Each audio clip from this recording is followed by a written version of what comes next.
Welcome, sports fans, to Wildcat Gameday Preview. I'm your host, Lawrence Price. And this week, I'm here with a special guest and Patrick Timlin. Pat, thank you for joining me today.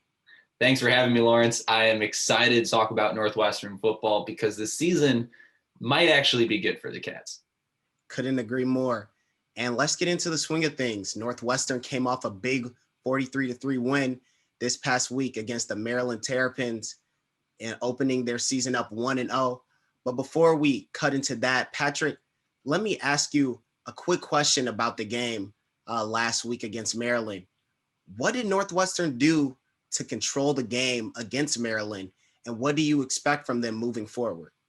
Yeah, what Northwestern did really well was they controlled the ball in the time of possession. 32 minutes out of the first 45, Northwestern was able to march the ball down the field, score points, and do anything that they wanted against this Maryland's offense. 325 yards on the ground, definitely showed their dominance and their assertiveness over this Maryland defense.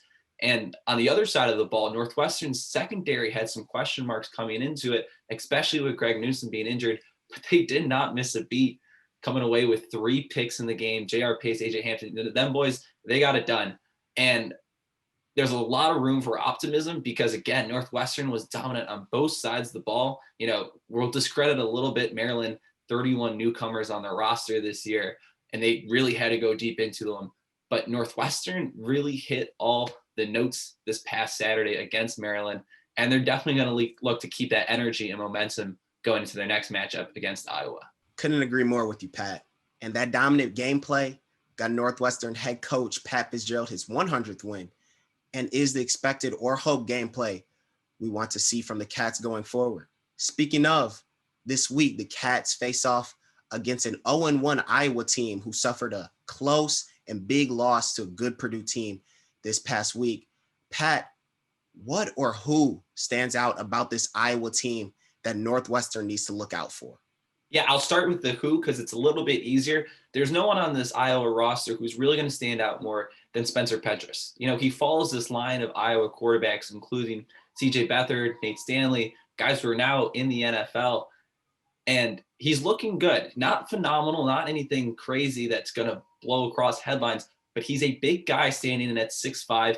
He can get the ball downfield. He can really manage a game, and that's all this Iowa teams, because what Northwestern has to look out from Iowa's standpoint is this bend, don't break defense that's similar to Northwestern's. They only gave up 130 yards on the ground. They were able to force 2 picks against Aiden O'Connell, who's gotten a lot of experience at Purdue. And, you know, they play very similar to what Northwestern will see in practice. So for Northwestern, it's limiting Petras' ability in playmaking. He scampered in a touchdown and had about over 250 yards passing through the air. And then also trying to figure out ways to get through this defense. Offensive coordinator Mike Bajakian has a lot on his plate for this weekend, and he's going to have to game plan, and he's not afraid to. So definitely look out for that this week against Iowa. So, Pat, it's safe to say that the Iowa Hawkeyes will bring a bigger punch than the Maryland team that Northwestern faced last week. But let's not leave the Cats out. The Cats brought a big, powerful punch as well. So who are 2 players on the Wildcat offense that you think Northwestern needs to show out for them to pull out the victory this week? Yeah, I'm really expecting a humongous week from Isaiah Bowser. The running game succeeded a lot. He wasn't as efficient as he would like to be. He had some injuries last season. I'm looking for the Isaiah Bowser that took over the starting job his freshman year and started for this team in the Big Ten championship game, because they have that same aspiration for this season, especially after that 40-point whooping that they put on Maryland.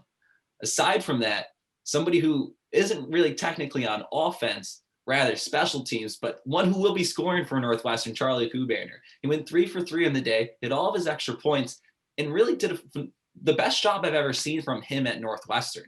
If he can keep that up and that same ability, you know, there are some games that if you look back through Northwestern's schedules of the past couple of years, they could have won if he hit some field goals, especially a close one like this against an Iowa team who, you know, when they play Northwestern, neither team scores over 3 touchdowns. It's always, you know, hit back and forth, see who can come out on top through a slugfest. And if Kubander can make a longer field goal in the 45 to 50 range, you know, that definitely expands this Cats offense ability and range when scoring points, and would make a huge impact in a low-scoring game like this against Iowa. So, Pat, it sounds like that this is going to be a head cracker for both teams this week. What is your score prediction going into the game? Yeah, man, these games really are not ones that jump out at you as classics or thrillers. Very low scoring, very cold games typically. Both Kinnick and Ryan Field, not very fun or warm places to play. My score, I'm going with 17-10. Northwestern wins this game.